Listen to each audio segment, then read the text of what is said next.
Siska, sosok itu memanggil dengan suara yang lirih. Suara ini seperti tak asing, batin Siska. Aku Susi, Siska. Sosok itu mulai berbicara sekali lagi. Susi, ucap Siska. Kukira kau tak melihatku. Dari kemarin aku mencoba berkomunikasi denganmu, ucap sosok Susi. Karena gelapnya malam dan hanya mengandalkan cahaya bulan, Siska dan Fajar tak melihat jelas wajah sosok itu.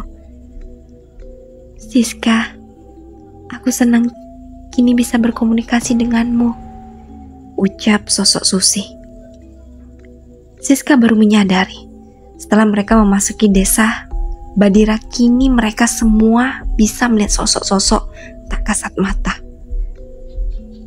Iya Susi, aku bisa mendengarmu. Ada hal apa? Kau menemuiku Susi? Tanya Siska. Malam ini mereka akan mengadakan ritual gila itu lagi. Pasti mereka akan mengorbankan seseorang. Jika itu, jangan sampai terjadi, Siska. Jika mereka berhasil mengorbankan wanita itu, mereka akan semakin kuat. Apa yang harus kami lakukan, Susi? Bagaimana bisa aku menghadapi mereka semua? Ucap Siska. Pertama-tama, kita harus menyelamatkan wanita yang akan dijadikan tumbal. Raja Jin itu akan bangkit ketika persembahannya sudah dibawa ke tempat ritual. Wanita itu sekarang sedang disekap di rumah kayu. Jelas Susi. Susi benar Siska. Sebisa mungkin kita harus mencegah ritual itu agar mereka melemah, ucap Badira.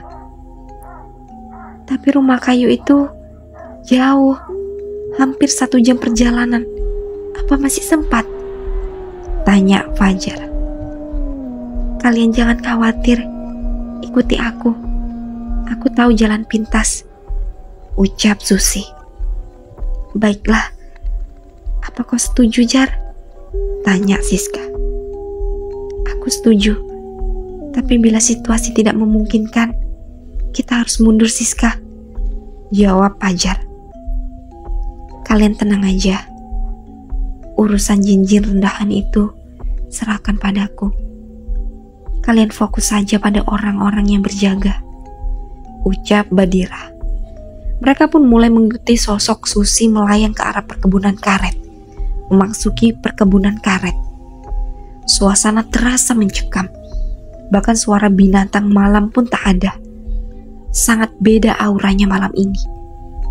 Sosok Susi terlihat melayang menembus pohon dan rerumputan, sementara Fajar dan Siska sesekali melihat mengecek jalur yang mereka lewati dengan ranting yang mereka bawa. Takutnya mereka menginjak hewan berbisa seperti ular. Untungnya Siska membawa senter kecil yang sudah tak terlalu terang sinarnya karena tidak diisi daya. Tadinya mereka akan menggunakan senter itu ketika darurat saja. Namun keadaan di dalam kebun karet itu sungguh gelap. Sinar bulan tak mampu menembusnya. Sekitar 10 menit berjalan, sosok Susi yang tadinya memimpin perjalanan melihat dia mematung. Melihat itu, Siska dan Fajar mempercepat langkahnya. Sampai akhirnya mata mereka berdua membulat menyaksikan 3 sosok menghadang perjalanan mereka. Sosok seperti manusia, namun berbulu dan menyerupai kera. Mereka tampak menatap Siska dan Fajar. Kemudian satu di antaranya melompat maju ke arah mereka berdua. Seperti kilatan cahaya menyambar sosok kera itu. Seketika pun kepala kera itu terpenggal. Crash! 2 sosok lainnya juga terpenggal. Ternyata kilatan cahaya kebiruan itu berasal dari cakaran Badira. Badira berubah menjelma menjadi harimau putih. Siska dan Fajar terpana melihat pemandangan itu. Baru kali ini mereka melihat wujud Badira yang seperti ini. Cepatlah bergerak, waktu kita tidak banyak, ucap Badira membuyarkan tatapan keduanya. Mereka kembali melanjutkan perjalanan.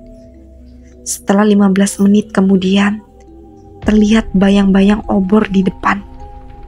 Dan benar saja, setelah berjalan mendekat, terlihat bangunan kayu yang dituju. Mereka berdua mengintip di balik pepohonan karet. "Ada berapa orang, Badira?"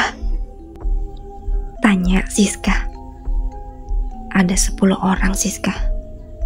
6 berjaga di luar, 4 berada di dalam," ucap Badira. Tak jauh dari orang-orang itu, terlihat juga 4 sosok hitam yang berjaga mengelilingi sudut rumah itu. Di masing-masing tempat berdirinya sosok hitam itu terdapat tampah penuh dengan sesajen. Siska dan Fajar lalu mengendap-endap mendekati rumah itu. 6 orang itu terlihat sedang berdiri berjaga. "Aku akan memancing jin itu. Kalian bereskan sisanya," ucap Badira lalu berjalan dengan wujud harimaunya dan menyerang satu di antaranya sosok hitam itu. Melihat temannya diserang, 3 sosok jin lainnya mencoba membantu. Crash! Cakaran Badira memenggalkan kepala sosok itu. Kemudian Badira berlari agak menjauh agar 3 sosok jin itu tidak menyadari keberadaan Fajar dan Siska. Setelah dirasa aman, Siska dan Fajar berpencar. Fajar berjalan mengelilingi rumah itu, sedangkan Siska menunggu Fajar bergerak. Bruk! Sebuah batu besar sengaja dilemparkan Fajar dari samping sana. Orang-orang yang berjaga di luar itu langsung menuju ke arah asal suara. Fajar sengaja mengalihkan perhatian mereka. Kemudian Fajar masuk di antara pepohonan karet, sengaja setelah menampakkan diri. Melihat sesosok manusia, orang-orang itu lantas mengejarnya masuk ke dalam pepohonan. Fajar bersembunyi di antara pohon karet. Orang-orang itu tampak kebingungan mencari Fajar. Satu orang melangkah mendekat ke arah persembunyian Fajar. Saat orang itu lengah, Fajar langsung membekap dan menusuk pisau kecil tepat di leher orang itu. Satu tumbang. Mau tak mau Fajar harus membunuh mereka. Sudah pernah mereka mencoba tak membunuh, tetapi malah mereka yang mau dibunuh. Fajar tak mau hal kemarin terulang lagi. Kini mereka sepakat untuk membunuh orang-orang yang terlibat dalam penyembahan jin itu. Melihat Fajar berhasil memancing orang yang berjaga di depan, Siska pun masuk ke dalam rumah kayu itu. Terlihat 4 orang sedang berkumpul bersama memainkan kartu di tangannya. Tanpa aba-aba, Siska langsung melemparkan pisau kecil di tangannya. Wush! Lemparan itu mengenai leher salah satu di antaranya.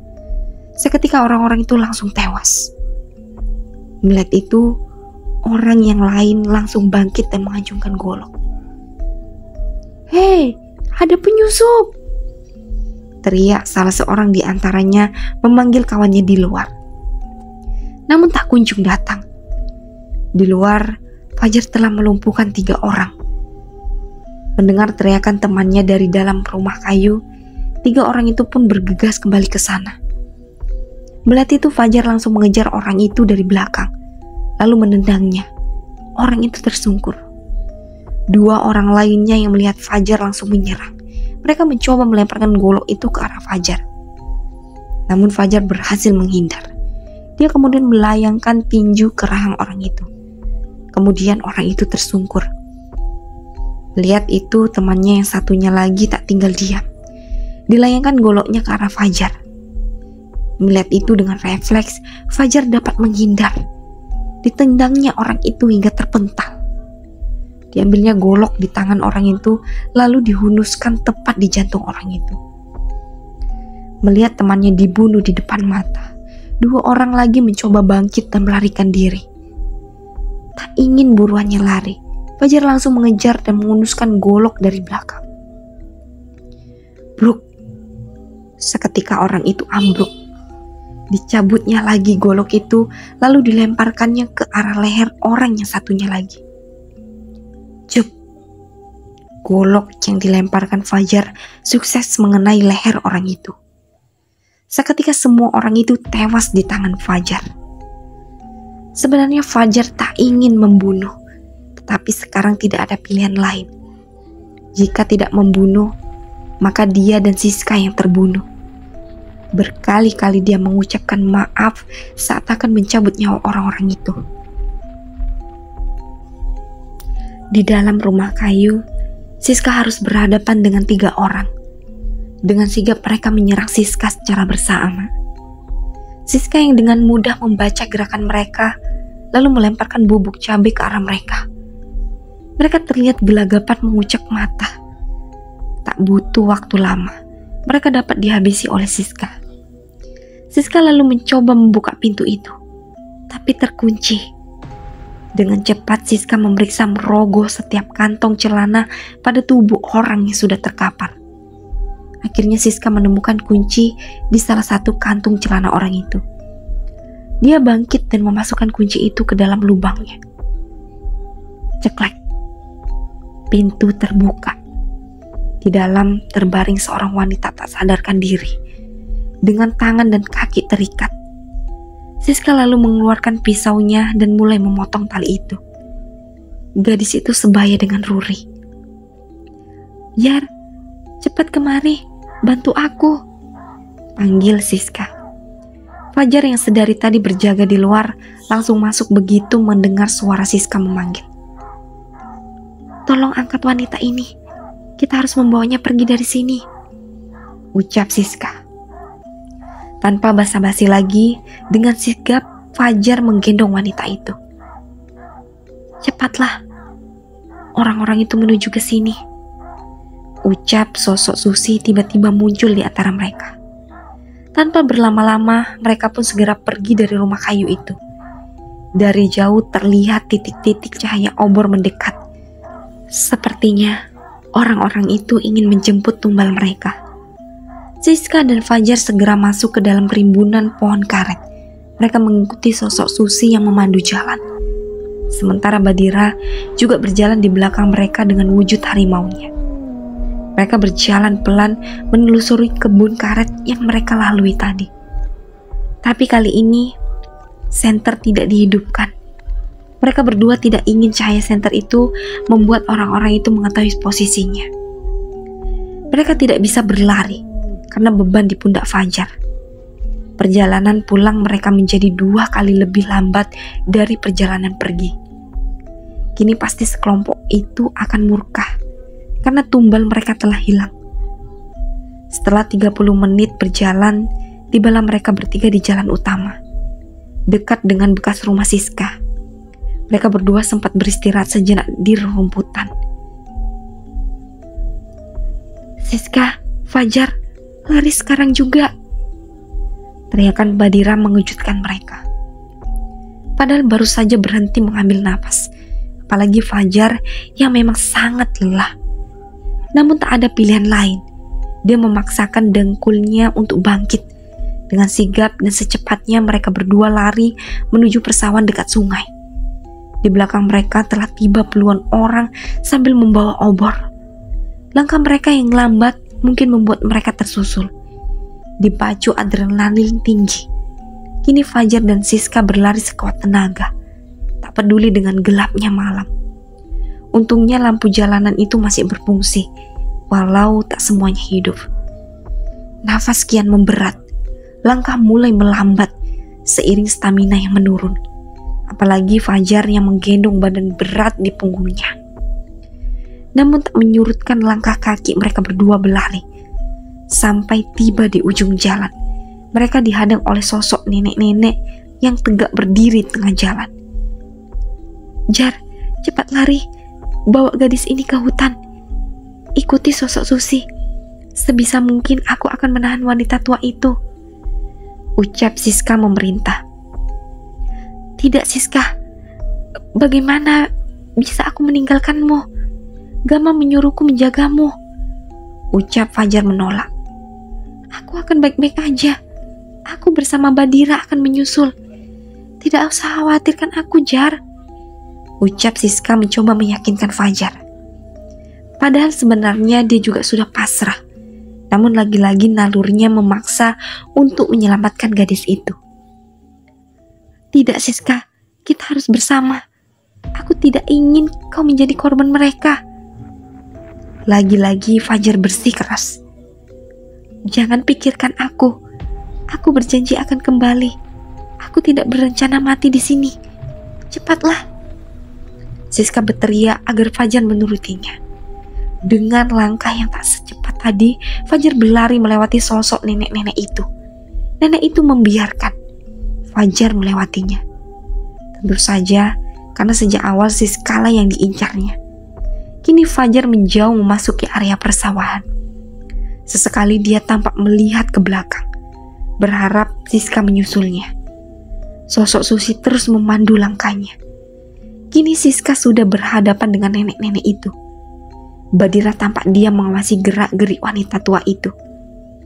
Setelah satu kemampuan Badira adalah bisa menjadi tak terdeteksi oleh jin-jin dan Nyai Anggi itu sendiri. Badira sengaja membuat kehadirannya tak terdeteksi. Namun dia masih bisa memberikan sinyal keberadaannya pada Siska. Siska juga menangkap energi Badira yang berada tak jauh darinya.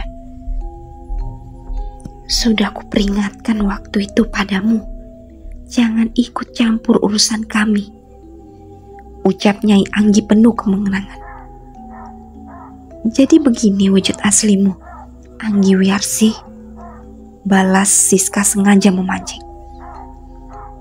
Dasar gadis tak tahu sopan santun. Beraninya kau memanggil namaku dengan mulut busukmu itu. Nyai Anggi tampaknya terpancing emosi. Tak usah mengajariku sopan santun, wahai nenek gila. Aku tahu siapa yang harus kuhormati. Seorang rendahan pemuja setan sepertimu tak pantas bicara sopan santun padaku. Kata-kata pedas Siska mampu membangkitkan emosi Nyai Anggi. Pantas saja ibumu itu keras kepala hingga akhir hayatnya. Ternyata itu semua menurun ke putrinya. Lalu, kau sendiri apa? Hanya wanita tua kesepian yang sibuk mencari awet muda, lebih rendahan dari manusia manapun. Siska membalas dengan kata-kata lebih menyakitkan. Nyai Anggi yang sudah gerak itu mendekat ke arah Siska, sambil melayangkan tangannya ingin menampar pipi Siska. Namun Siska yang sudah terbiasa dengan gerakan cepat membuatnya dengan mudah menangkap tangan keriput itu. Dengar ya nenek tua, aku akan membunuh kalian semua yang terlibat dalam kematian ibuku. Kehadiran kalian hanya membuat petaka bagi kampung halamanku. Kalian menjajah tanah kami dan memaksa kami untuk pergi. Kalian juga membakar satu-satu yang peninggalan orang tuaku. Aku tidak akan pernah tinggal diam. Akan aku balas kalian semua, ucap Siska dengan amarah yang memuncak di ubun-ubun. Ketakutan yang selama ini menggerogoti hatinya kini hilang entah kemana. Yang ada hanya perasaan marah. Sudah cukup dia bersabar selama ini. Dari awal niatnya hanya ingin kembali ke kampung ini dan mencari tahu. Lalu setelah itu mereka akan pergi dan melaporkannya ke Pak Hendrik. Namun seakan tak memberikan nafas. Orang-orang ini tetap saja bernafsu untuk memburu dirinya dan adiknya serta ingin membantai kedua sahabatnya. Lama-lama dia gerah juga. Puncaknya ketika rumahnya menjadi abu. Di situ benar-benar kesabarannya sudah habis. Hanya sang penciptalah yang harusnya dia takuti sejak awal. Bukan orang-orang gila yang tinggal di kampungnya ini. Siska sudah pasrahkan jiwa dan raganya serta keselamatannya pada Allah Subhanahu wa Ta'ala, satu-satunya Tuhan pemilik hidupnya. Bahkan kematian pun tak masalah baginya saat ini, demi menumpas kemungkaran yang menggerogoti kampung halamannya. Di tempat lain, Fajar terus melangkah sambil menggendong wanita itu. Sosok Susi terus memandu langkahnya malam itu. Senter darurat tertinggal di ransel yang ada pada Siska. Untuk pertama kali sejak di kampung ini, dia berjalan tanpa seorang teman, meskipun dia benar-benar tak sendiri. Fajar berlari menembus gelapnya malam. Perasaan hatinya kacau balau. Pikirannya tak menentu, memikirkan bagaimana nasib Siska yang ditinggalnya. Hatinya terlalu takut menghadapi Gama jika menanyakan di mana Siska. Sebab dia tahu sepupunya itu sejak lama memendam perasaan pada Siska. Sosok Susi terus memandu membelah hutan itu. Terlihat seperti benda putih yang melayang. Namun tak ada sedikit pun rasa takut di hati Fajar. Dia lebih takut memikirkan nasib Siska sekarang. Setelah hampir setengah jam berjalan, dengan nafas yang ngos-ngosan, akhirnya Fajar sampai di pohon besar itu. Seakan-akan pohon itu sudah mengenal Fajar. Pohon itu membuka portalnya sendiri. Sosok harimau itu masih berada di sana, tapi tak dihiraukan Fajar. Hatinya sudah menatapkan mengantarkan wanita ini, lalu kembali lagi untuk menyelamatkan Siska. Di sisi lain, Gama dan Ruri terlihat gelisah menunggu kedatangan Siska dan Fajar. Pasalnya mereka berdua berjanji akan kembali secepat mungkin. Tapi sudah berjam-jam tidak ada tanda-tanda mereka. Gama yang gelisah menunggu di teras rumah bersama Ruri. Lukanya sudah lebih membaik. Tak mengapa dia merasa lukanya lebih cepat membaik di alam ini. Gama termenung memikirkan gadis yang sudah lama ia cintai itu. Hatinya terus bergejolak menahan rindu. Entah mengapa di sisi lain ada perasaan yang gelisah. Dari jauh terlihat sosok laki-laki seperti menggendong seorang wanita. Dengan teliti mata Gama mengamati sosok laki-laki itu. Dan benar saja, Fajar seperti tergopoh-gopoh menggendong seorang wanita di punggungnya. Wajah Fajar terlihat dibanjiri peluh. Gama dan Ruri yang melihat pemandangan itu langsung menghampiri Fajar. Apa yang terjadi, Jar? Siapa ini? Mana Siska? Gama langsung memberondong Fajar dengan berbagai pertanyaan. Setelah Gama menyadari wanita itu bukanlah Siska. Mana Kak Siska, Bang? Kenapa dia nggak kembali bersama Abang? Cacar Ruri panik. Melihat kedatangan Fajar bersama wanita lain bukan kakaknya. Fajar terus diam, memikirkan jawaban apa yang akan dia berikan pada Gama dan Ruri. Hatinya terlalu takut untuk menjelaskan semuanya. Fajar dengan diamnya memasuki rumah itu, membaringkan sosok gadis itu. Terlihat tengkuk gadis itu memar seperti dihantam benda tumpul. Fajar dengan sigap memeriksa denyut nadinya, dan syukurnya gadis itu masih hidup. Fajar lalu mengambil air yang tersedia di botol, lalu menenggaknya, membasahi tenggorokannya yang kering sedari tadi. Maafkan aku, Gam, Ri. Saat kami berdua tiba di rumah kita, rumah itu telah dibakar menjadi abu. Saat itu arwah Susi datang menemui kami, dan Fajar menceritakan semuanya tanpa terlewat sedikit pun. Buk, satu pukulan sukses melayang ke wajah Fajar. Jadi kau meninggalkan Siska? Hah?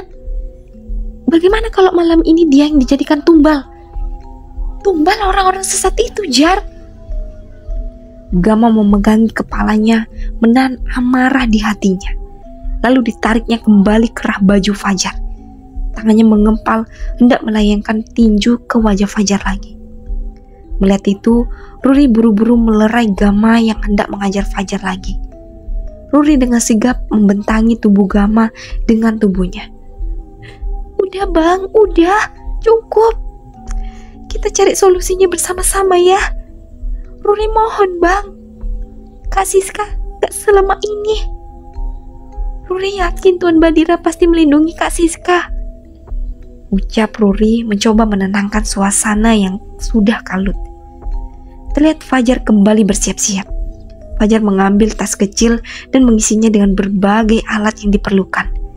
Tak lupa dia mengambil botol minum agar sekalian diisi pikirnya. Aku akan kembali ke sana, Gam. Aku harap masih sempat menyelamatkan Siska. Maafkan aku, Gam. Aku tak menjaga istrimu dengan baik. Ucap Fajar hendak pergi, namun ditahan oleh Gama. Aku ikut, Jar. Aku gak akan tenang kalau harus menunggu di sini. Ayo kita bersama-sama mencari Siska. Ucap Gama ingin ikut. Tidak, Gam. Kau belum sepenuhnya pulih. Sebaiknya tunggulah di sini. Aku akan membawa Siska kembali. Fajar mencoba menolak Gama. Enggak, Jar. Kali ini aku sendiri yang akan menyelamatkan istriku itu. Demi Allah, aku tidak akan tenang bila menunggu di sini, Jar. Gama terus memaksa untuk ikut. Melihat Gama yang menggebu ingin ikut, Fajar tak punya pilihan. Lagi pula, tidak ada waktu untuk berdebat sekarang. Keselamatan Siska adalah prioritas utama mereka. Walaupun di sana Siska tak sendiri, ada Badira bersamanya. Dan sampai sekarang pun Badira juga belum kembali. Mungkin itu artinya dia masih di sana mendampingi Siska.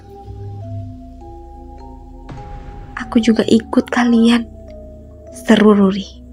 Walaupun dia terlihat yakin bahwa kakaknya Siska baik-baik aja. Namun tak mengelak bahwasannya dia juga takut kakaknya itu kenapa-napa. Dia tak ingin ditinggalkan oleh satu-satunya saudara yang dia miliki saat ini. Ruri tak dapat membayangkan bila hal buruk terjadi pada kakaknya itu. Hatinya sama khawatirnya dengan Gama. Tidak, Ruri. Kau tunggulah di sini. Rawat wanita itu. Aku dan Fajar akan membawa Siska kembali. Ucap Gama menolak. Gama benar, Ri. Kau tinggallah di sini. Rawat wanita itu. Kalau kita pergi semua, nanti wanita itu sadar dan bisa-bisa memakan makanan yang ada di sini. Ada sebotol lagi air dan sisa buah di sana. Kalian gunakanlah sebaik mungkin sampai kami kembali.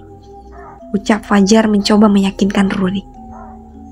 Bang, ku mohon berjanjilah bawa Kak Siska kembali. Ku mohon, Bang. Kembalilah kalian semua dalam keadaan selamat. Pertahanan Ruri runtuh.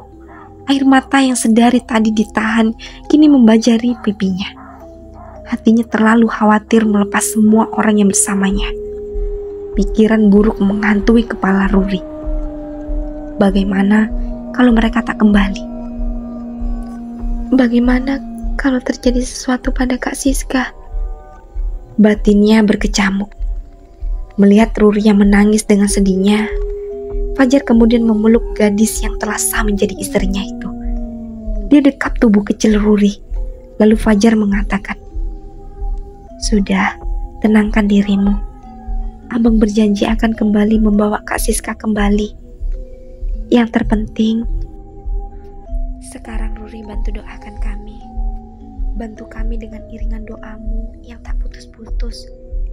Insya Allah pasti akan mengabulkan." Ujar Fajar sembari memberi kecupan di kening Ruri. Ruri hanya mengangguk. Dalam hatinya yakin pasti mereka akan kembali dalam keadaan selamat. Dalam hatinya tak henti-hentinya melafazkan doa keselamatan untuk kakaknya dan juga Fajar dan Gama. Fajar dan Gama lalu melangkahkan kaki, meninggalkan rumah itu menuju ke arah pohon besar itu. Seakan mereka sudah mempunyai akses untuk keluar masuk alam itu. Pohon itu kembali membuka portal untuk ke alam manusia. Mereka berdua keluar dari alam jin. Terlihat sosok Susi dan harimau itu seperti menunggu mereka. Astagfirullah, Jar. Pekik Gama saat melihat dua penampakan sekaligus. Hewan buas yang berukuran cukup besar, serta arwah wanita transparan melayang-layang dengan kaki tak menapak di tanah. Tenang, Gam. Ini Susi yang aku ceritakan tadi.